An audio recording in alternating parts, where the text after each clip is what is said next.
Primero voy a empezar hablando de los géneros discursivos. Los géneros discursivos son incontables porque existe una gran variedad dentro de la actividad humana. Lo que permite ver si un texto pertenece a uno u otro género es el lenguaje que se utiliza. Se están divididos en dos, los géneros primarios y secundarios. Los primarios pueden ser orales y escritos, son todos los que tienen que ver con la comunicación y se relacionan con el emisor, receptor, el enunciado y su contexto. Los secundarios son más desarrollados y organizados. Circula generalmente en forma escrita y puede contener géneros primarios. Uno de ellos es la literatura. Primero, tengo que comenzar hablando sobre qué es la literatura. La literatura es una manifestación estética que usa la palabra donde predomina la función poética. Pero este concepto fue evolucionando a lo largo del tiempo. En el siglo XVIII constituyó el saber del hombre de letras y correspondía al saber culto. En el año 1800 pasó a entenderse como una creación estética. En el siglo XX surge el formalismo ruso, que era una corriente de crítica literaria. Según el formalismo ruso, para que un texto sea una obra literaria, tiene que tener literaturidad. Se destacaron dos grandes formalistas rusas. Roman Jakobson, que explica que los textos literarios son aquellos donde, más que lo que se dice, importa el cómo se lo dice.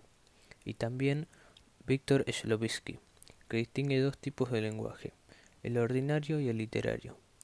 El literario surge a partir de una desviación del uso de la lengua.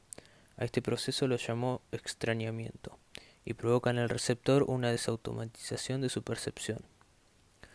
En contradicción a esto, surgen las posturas relacionales, que según esta perspectiva, lo literario y no lo literario se define por factores socioculturales que influyen en el tema. La literatura y las instituciones.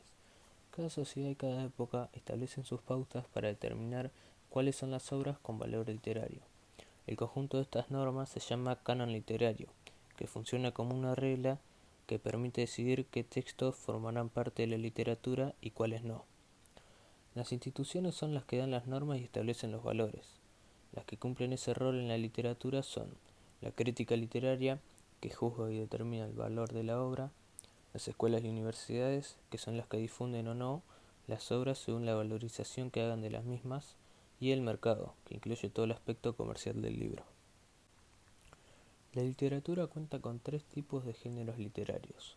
El narrativo, que cuenta una historia real o ficticia que le ocurre a un personaje y la historia es contada por un narrador. El lírico, que expresa sentimientos y pensamientos del poeta, y el que expresa las emociones es el hablante lírico. Y el dramático, que presenta un conflicto dramático entre fuerzas opuestas. Las personas que cuentan la historia son los personajes.